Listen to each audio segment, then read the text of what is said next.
नमस्कार, आप सुन रहे हैं A1 रेडियो, बदलते वक्त की आवाज। पीएम मोदी ने पेट्रोल डीजल के मुद्दे पर इन राज्यों को सुनाई खरी खरी वैट कम करने की अपील। पीएम की अपील पर कांग्रेस का हमला। पवन खेड़ा बोले, समय पर जीएसटी का हिस्सा नहीं दिया, अब वैट कम करने को कह रहे हैं। सोनिया का पुत्र मोह, पीके हुए दूर।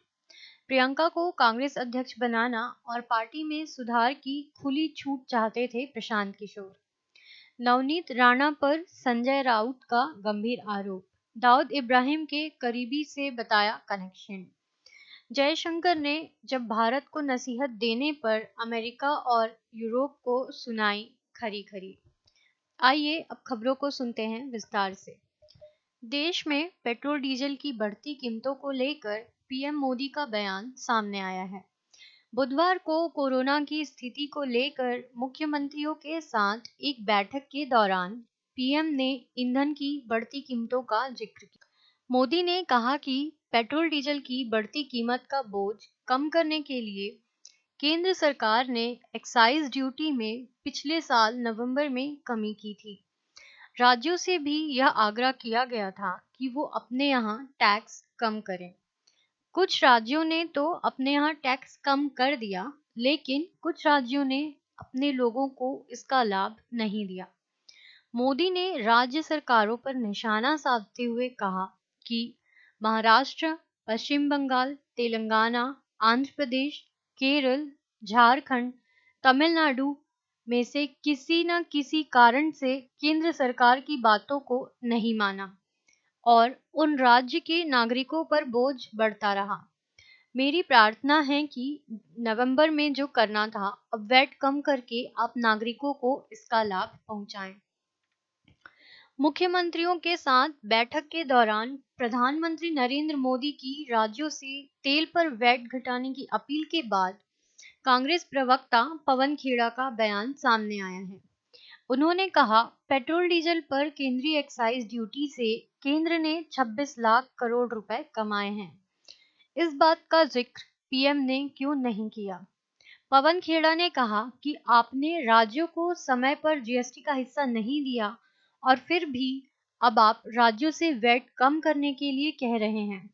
पहले उन्हें केंद्रीय एक्साइज ड्यूटी कम करनी चाहिए, इसके बाद राज्यों से वैट कम करने के लिए कहना चाहिए। सोनिया गांधी के साथ 10 दिनों तक चली लंबी एक्सरसाइज के बाद अचानक प्रशांत किशोर के पार्टी में शामिल नहीं होने ने सभी को चौंका रखा है।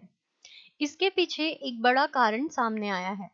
बताया जा रहा है कि प्रशांत ने प्रियंका गांधी वाड्रा को पार्टी में अध्यक्ष पद की जिम्मेदारी देने की मांग की थी और साथ ही वे पार्टी के अंदर सुधारों के लिए फ्री हैंड यानी हर तरह की छूट चाहते थे।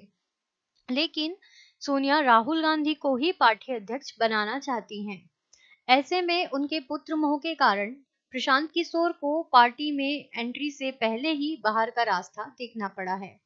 सोमवार को कांग्रेस अध्यक्ष सोनिया गांधी ने राजनीतिक चुनौतियों से निपटने के लिए एम्पावर्ड एक्शन ग्रुप 2024 के गठन की घोषणा की थी और प्रशांत किशोर को इस ग्रुप में शामिल होने का ऑफर दिया था।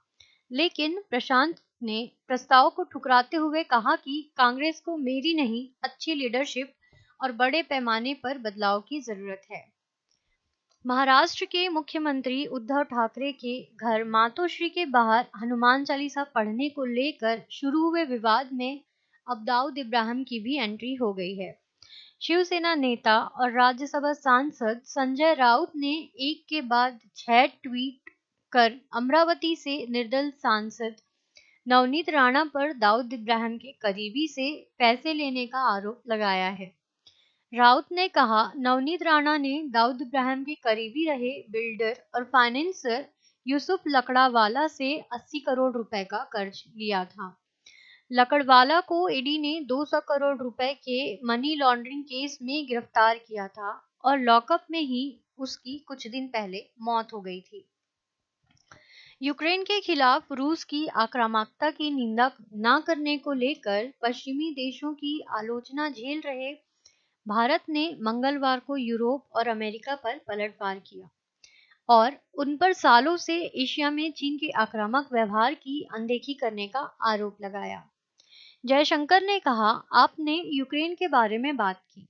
मुझे याद है 1 साल से भी कम समय पहले अफगानिस्तान में क्या हुआ था, जहां नागरिकों को दुनिया ने एक संकट की ओर ढकेल दिया था। रायसीना डायलॉग में लक्जमबर्ग के विदेश मंत्री जीन एसएस ले बॉन के एक अन्य सवाल के जवाब में जयशंकर ने कहा, अगर मैं इन चुनौतियों को सिद्धांतों के संदर्भ में रखूं और जब एशिया में ऐसी ही एक चुनौती हमारे सामने थी, तो हमें यूरोप से जो सलाह मिली वह थी व्यापार बढ़ाओ। कम से कम हम आपको वो सलाह तो नहीं दे रहे हैं। और अफगानिस्तान के संदर्भ में मुझे बताया जाए कि आखिर कौन से नियम आधारित आदेशों को दुनिया ने वहां लागू किया।